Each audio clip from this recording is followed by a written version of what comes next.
Good morning. कैसे हैं आप सब? Welcome back wifi study with Nandini. और जैसा कि आज है 25 जून, तो हम डिस्कस करेंगे 25 जून के करंट अफेयर। और उसके पहले देखते हैं मॉर्निंग का थॉट क्या है हमारे पास।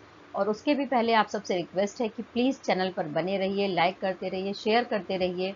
और अगर आप नए हैं तो सब्सक्राइब कर लीजिए, बेल आइकन ज़रूर प्रेस कर लीजिए, जिससे कि टाइम टू टाइम नोटिफिकेशन आपको मिलती रहे। तो आइए स्टार्ट करते हैं और देखते हैं क्या है हमारे पास मॉर्निंग का थॉट। जीवन में एक ऐसा लक्ष्य ज़रूर बनाओ जिसे पाने का जिद आपको चैन से बैठने न दे। यानी कि आपका एक एम होना चाहिए, उसको पाने के लिए आप दिन रात मेहनत करते रहने चाहिए। यानी कि जो लक्ष्य हो वो निर्धारित होना चाहिए और उस पर चलने के लिए आप पूरी तरीके से कोशिश करते रहिए, आगे बढ़ते रहिए। और इस तरीके से अपने आप को तैयार करते रहिए कि जिसकी वजह से जो लक्ष्य आप चाहते हैं वो दिन प्रतिदिन आपके नज़दीक आता जाए। और आप तब तक चैन से नहीं बैठिए जब तक कि वो लक्ष्य आपको प्राप्त न हो जाए, या जो एम है आपका वो आपको मिल न जाए।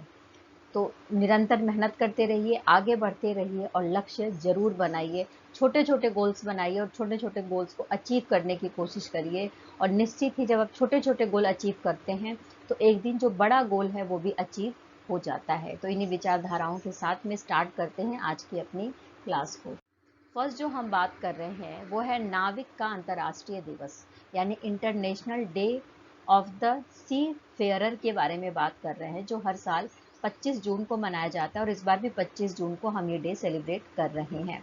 और इस बार की जो थीम है वो क्या है? तो थीम है MARPOL at 50 our commitment goes on. इस थीम के साथ में हम ये डे सेलिब्रेट कर रहे हैं। ओके। अच्छा देखो, जो ये डे मनाया जा रहा है स्पेशली उन नाविकों को समर्पित है, उन सी फेयरर को समर्पित है जो समुद्र में काम करते हैं, नाव को चलाते हैं, व्यापार के लिए जिम्मेदार होते हैं, जो वाटरवेज यात्राएं हैं उनके लिए जिम्मेदार होते हैं।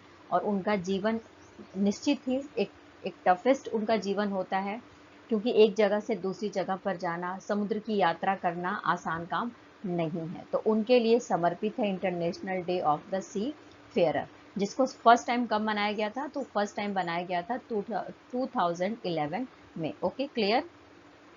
नेक्स्ट बात करते हैं विश्व विटिलिगो दिवस। विटिलिगो क्या है वो थोड़ा जान लेते हैं। तो देखो, विटिलिगो एक ऐसे डिजीज है जिससे ह्यूमन के जो स्किन का कलर है वो चेंज हो जाता है ना। तो इस विटिलिगो जो डिजीज है उससे प्रभावित लोगों को समर्पित है ये दिन, जो हर साल 25 जून को मनाया जाता है वर्ल्ड विटिलिगो डे के रूप में। ठीक है, तो इस बार भी 25 जून को ही विटिलिगो डे मनाया जा रहा है। और सबसे पहले मैं आपको बता दूं कि पहली बार ये डे कब मनाया गया था? तो 2011 में इसको मनाया गया था। और इस बार की थीम क्या है? तो विटिलिगो भविष्य की ओर देखना। इस थीम के साथ हम मना रहे हैं 2023 का विटिलिगो डे। Okay, clear. तो हमने बात कर ली वर्ल्ड विटिलिगो डे के बारे में। ओके, देखिए हम बात कर रहे हैं यहाँ पर बाल साहित्य पुरस्कार और युवा पुरस्कार के बारे में। देखिए, बाल साहित्य पुरस्कार दिए गए हैं 2023 के लिए। अच्छा, जो साहित्य अकादमी है उसके अध्यक्ष कौन है? तो माधव कौशिक है। कौन है? माधव कौशिक। इनकी अध्यक्षता में ही ये जो अवार्ड हैं वो दिए गए हैं। कुछ यहाँ पर अवार्ड जो अलग अलग श्रेणियों में दिए गए हैं उनके बारे में बात कर लेते हैं। और उसके भी पहले मैं आपको बता दूं कि ये जो अवार्ड दिया जाता है ये पूरे भारत के अलग अलग राज्यों के लिए, अलग अलग राज्यों में जो बाल साहित्य से रिलेटेड या युवा जो साहित्य से रिलेटेड जो साहित्य है उसको प्रोत्साहित करने के लिए दिया जाता है। क्लियर हो गई बात? अच्छा, इसके अलावा इसमें एक तांबे की पट्टिका दी जाती है और इसके अलावा 50,000 रुपए दिए जाते हैं। अब देखिए, कहानियों का संग्रह है जिसका नाम है grand parents bag of stories. इसके लिए जो सुधा मूर्ति हैं उनको अवार्ड दिया गया है। और एक जो है कोटुक ऐप नाम का लघु कथा संग्रह है जिसके लिए सूर्यनाथ सिंह को अवार्ड दिया गया है। इसके अलावा lords of the Deccan southern India from Chalukyas to Cholas, इसके लिए अनिरुद्ध कनिष्ठ सेठी को अवार्ड दिया गया है। इसके अलावा एक उपन्यास है चांदपुर की चंदा, इसके लिए अतुल कुमार राय को दिया गया है ना। तो हम देख रहे हैं कि अलग अलग श्रेणियों के लिए अलग अलग जो लेखक हैं साहित्य से रिलेटेड हैं उनका अवार्ड दिया गया है। साथ में ही भारत के अलग अलग स्टेट से भी रिलेटेड आपको यहाँ पर अवार्ड देखने को मिल जाएंगे और अलग अलग लैंग्वेज में भी आपको यहाँ पर अवार्ड देखने को मिल जाएंगे। ओके, तो हमने बात कर ली किसके बारे में, बाल साहित्य पुरस्कार के बारे में 2023 के लिए। ओके, अच्छा ये देखो पूरी लिस्ट है, जैसा कि मैंने आपको बताया है कि अलग अलग लैंग्वेज में अलग अलग स्टेट के लोगों को दिया जाता है। तो आप देख सकते हैं प्रॉपर ये लिस्ट दी गई है कि कौन कौन सी लैंग्वेज में किस किस को दिया गया है और कौन कौन से लोग हैं जो किस किस स्टेट से रिलेट करते हैं। ओके, नेक्स्ट जो हम बात कर रहे हैं क्रिस्टियानो रोनाल्डो के बारे में बात कर रहे हैं। क्रिस्टियानो रोनाल्डो के परिचय की ज़रूरत नहीं है, हम सबको बहुत अच्छे से पता है कि पुर्तगाल से बिलोंग करते हैं, फुटबॉलर हैं और इनके नाम एक रिकॉर्ड आया है। रिकॉर्ड क्या है आया है कि फुटबॉल की दुनिया में 200 अंतर्राष्ट्रीय मुकाबला खेलने वाले यानी 200 मैचेस खेलने वाले पहले फुटबॉलर बन गए हैं क्रिस्टियानो रोनाल्डो। और ये जो इन्होंने रिकॉर्ड बनाया है ये किसके खिलाफ खेलकर बनाया है, तो आइसलैंड के खिलाफ प्लेइंग 11 में जब इनको नॉमिनेट किया गया तो उसके साथ में ही ये रिकॉर्ड इनके नाम हो गया है। और इनकी एज क्या है, तो 38 वर्षीय रोनाल्डो है, यानी इनकी उम्र कितनी है, तो 38 साल की उम्र है। और इन्होंने 200 अंतर्राष्ट्रीय मुकाबला खेल लिया है जिसकी वजह से इनके नाम रिकॉर्ड बन गया है सबसे ज़्यादा फुटबॉल मैच खेलने वाले प्लेयर के रूप में। क्लियर हो गई बात, तो हमने बात कर ली क्रिस्टियानो रोनाल्डो के बारे में। ओके, देखिए अच्छा साथ में मैं आपको ये बता दूं कि फर्स्ट नंबर पे क्रिस्टियानो रोनाल्डो हैं, सेकंड नंबर पे कुवैत के बदेर अल मुतावा है जिन्होंने 196 मैचेस खेले हैं। इसके अलावा मलेशिया के शोह चिन एन है जिन्होंने 195 मैच खेला है। ठीक है, फिर अर्जेंटीना के जो मेसी हैं लायोनोल मेसी, इनको 175 मैचेस इन्होंने खेले हैं। और भारत की तरफ से 137 अंतर्राष्ट्रीय मैच खेले हैं किसने, भारतीय फुटबॉल टीम के जो कप्तान है सुनील छेत्री जी, उनके नाम ये रिकॉर्ड है। ठीक है, यानी भारत की तरफ से सबसे ज़्यादा फुटबॉल मैच खेलने वाले जो खिलाड़ी हैं फुटबॉलर हैं वो कौन है, तो सुनील छेत्री हैं जिन्होंने 137 फुटबॉल मैच अंतर्राष्ट्रीय मैच खेला है। क्रिस्टियानो रोनाल्डो के बारे में थोड़ी सी बात और कर लेते हैं। तो इन्होंने 2003 से अपना डेब्यू अंतर्राष्ट्रीय डेब्यू स्टार्ट किया था पुर्तगाल की तरफ से। ठीक है, और इसके बाद ये लगातार मैच खेलते रहे हैं और अपनी टीम को जिताते रहे हैं। और इनके नाम एक और रिकॉर्ड है, सबसे ज़्यादा अंतर्राष्ट्रीय गोल दागने वाले रिकॉर्ड। तो इन्होंने कितने अंतर्राष्ट्रीय गोल दागे हैं, तो आप देख सकते हैं 123 अंतर्राष्ट्रीय गोल दागा गया है क्रिस्टियानो रोनाल्डो के द्वारा। ओके, क्लियर हो गई। नेक्स्ट जो बात कर रहे हैं भारतीय फार्मास्यूटिकल अलायंस के बारे में। तो देखो 8th एडिशन का ग्लोबल फार्मास्यूटिकल क्वालिटी समिट 2023 को हेल्ड किया गया है, ऑर्गेनाइज किया गया था। कहाँ पर, मुंबई में। अच्छा ये क्यों किया गया है उसके बारे में बात कर लेते हैं। तो सबसे पहले मैं आपको ये बता दूं कि इसका जो उद्घाटन किया गया है वो टोरेंट फार्मास्यूटिकल के अध्यक्ष और आईपी के अध्यक्ष हैं समीर मेहता, उनके द्वारा इसका उद्घाटन किया गया था। और इस समय हमारे देश के जो स्वास्थ्य और परिवार कल्याण मंत्री हैं जिनका नाम है डॉक्टर मनसुख मंडाविया, वो भी उपस्थित थे। स्पेशली जो फार्मास्यूटिकल डिपार्टमेंट है जो फार्मेसी से रिलेट करता है वो अपनी क्वालिटी को किस तरीके से निखारे इसके बारे में बात की गई है। इसके बारे में ये सम्मेलन आयोजित किया गया है ना। और किस तरीके से अपने देश के साथ साथ में दूसरे देशों के जो रिक्वायरमेंट हैं फार्मेसी से रिलेटेड, जो मेडिसिन से रिलेटेड, इक्विपमेंट से रिलेटेड, उसको किस तरीके से प्रोवाइड करे और जो फार्मास्यूटिकल इंडस्ट्रीज़ है उसको किस तरीके से ग्रो किया जा सके, उसकी क्वालिटी के साथ साथ में क्वांटिटी को इम्प्रूव कैसे किया जा सके, इन सभी बातों के ऊपर इस सम्मेलन को रखा गया था। ओके, और ये जो सम्मेलन था उसका थीम क्या था, तो रोगी केंद्रितता, विनिर्माण और गुणवत्ता का नया प्रतिमान। इस थीम के साथ में ये सम्मेलन आयोजित किया गया था मुंबई में। 8th नंबर का एडिशन था। क्या नाम है, global pharmaceutical quality summit 2023। Okay, clear हो गई।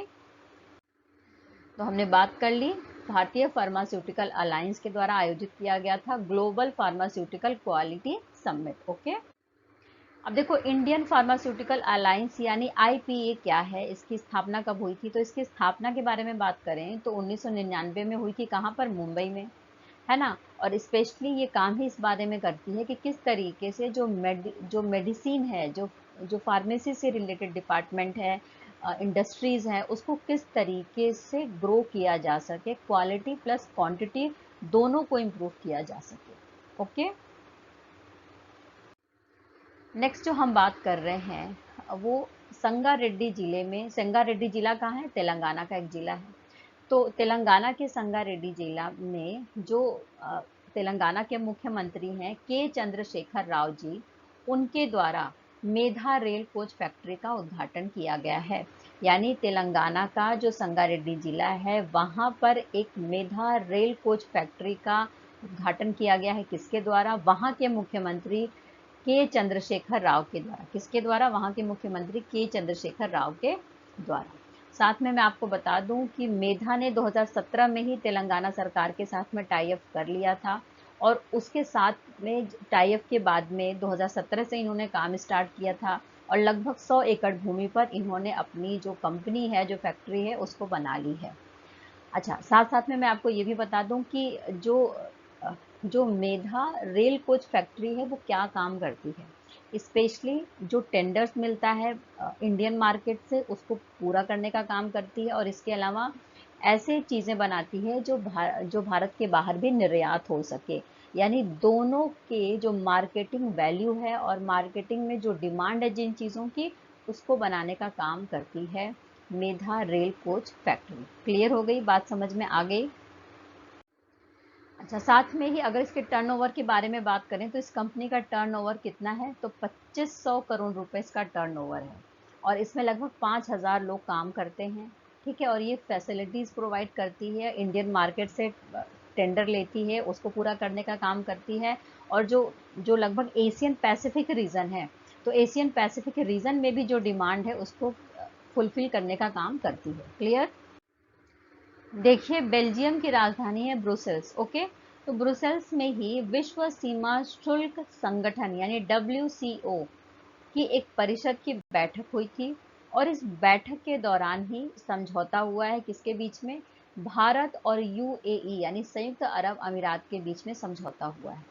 समझौता किस चीज़ पर है, समझौता इस चीज़ पर है कि दोनों देश मिलकर आपस में जो व्यापार की सुविधाएं हैं उसको बढ़ाने के ऊपर काम करेंगे, और जो सर्विसेज दे रहे हैं यानी सेवा के क्षेत्र में और जो मार्केटिंग के क्षेत्र में, जो भी व्यापार के क्षेत्र में जो भी सर्विसेज हैं उसको बढ़ावा देंगे दोनों देश मिलकर।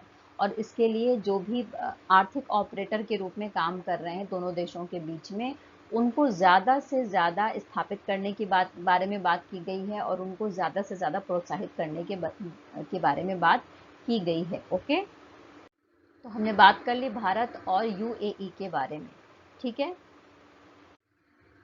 भारत UAE व्यापक आर्थिक साझेदारी समझौते के बारे में बात करें तो दोनों देशों ने ये डिसाइड किया है कि लगभग 5 सालों में दोनों देशों के बीच में, यानी जो द्विपक्षीय व्यापार है वस्तुओं और सेवाओं को लेकर, उसमें वृद्धि की जाएगी और एक दूसरे के साथ मिलकर काम किया जाएगा। ओके, और इसके लिए फरवरी 2022 में ही समझौता कर लिया गया था, और इसके कई सारे फेजेस हैं जिस पर मिलकर टाइम टाइम पर उस पर समझौता किया जाता है। क्लियर हो गई बात।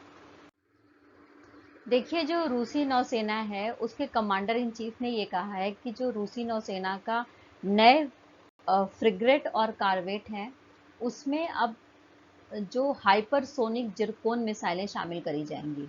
यानी जो फ्रिगेट और कारवेट श्रेणी की जो जहाज हैं नौसेना में जो शामिल हैं, उसमें अब हाइपरसोनिक जिरकोन मिसाइलों को शामिल किया जाएगा, ऐसा बोला गया है रूसी नौसेना के जो कमांडर इन चीफ हैं उनके द्वारा।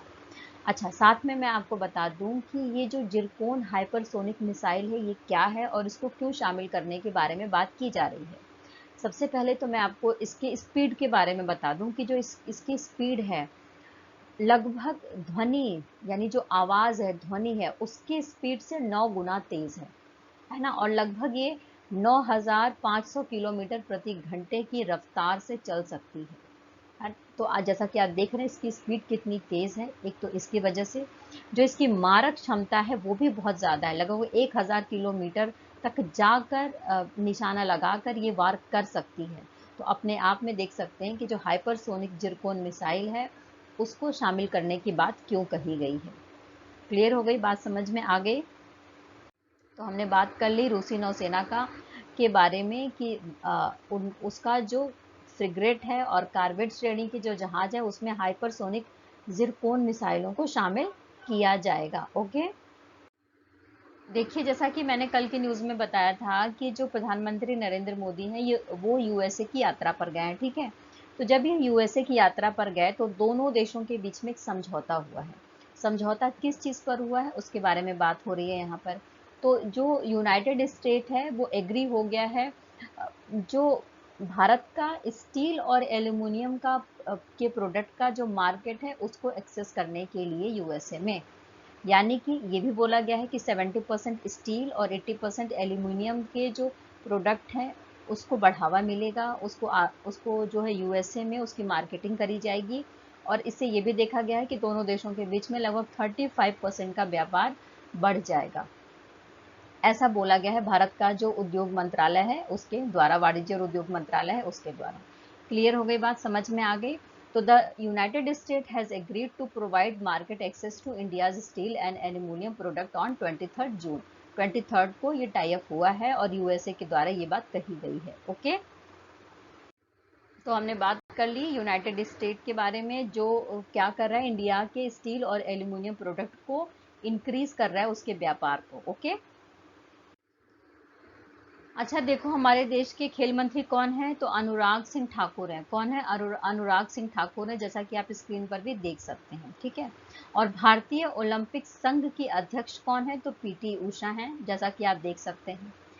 अब क्या हुआ है कि जो हमारा खेल मंत्रालय है उसकी तरफ से एक अभियान चलाया जा रहा है जिसका नाम है भारत इन पेरिस। इस अभियान का नाम क्या है, भारत इन पेरिस।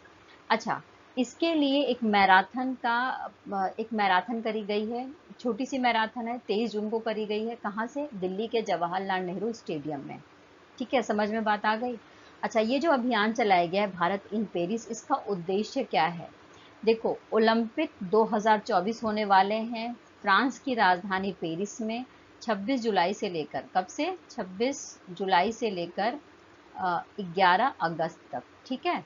तो इसमें भारत ज़्यादा से ज़्यादा पदक लेकर आए, मेडल लेकर आए, और उन खिलाड़ियों को प्रोत्साहित करने के लिए एक अभियान चलाया गया है भारत इन पेरिस के नाम पर।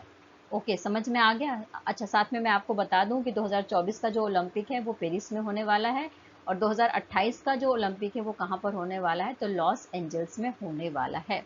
ओके, अच्छा, जैसे कुछ दिन पहले हमने ये भी न्यूज़ कवर करी थी, या कई बार मैंने बात करी है टॉप्स के बारे में। किसके बारे में, टॉप्स के बारे में, यानी टारगेट ओलंपिक पोडियम के बारे में बात करी गई है। अब ये क्या है, ये स्पेशली जो 2024 और 2028 में ओलंपिक होने वाला है उसमें भारत ज़्यादा से ज़्यादा मेडल लेकर आए, इसके लिए खिलाड़ियों को प्रोत्साहित करने के लिए, उनको सुविधाएं प्रदान करने के लिए टॉप्स का गठन किया गया है। ओके, क्लियर हो गई बात।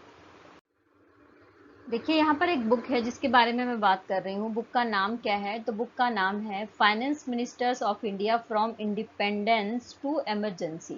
इस बुक का नाम है 1947 टू 1977, यानी ये जो 30 साल का टाइम पीरियड है, इस समय हमारे देश में जो वित्त मंत्री रहे हैं, फाइनेंस मिनिस्टर रहे हैं, उन्होंने किस तरीके से भारत की इकोनॉमी को ग्रो करने में हेल्प करी है, उनकी क्या स्टोरीज हैं, कैसे काम करा है, इन सब के बारे में बात की गई है।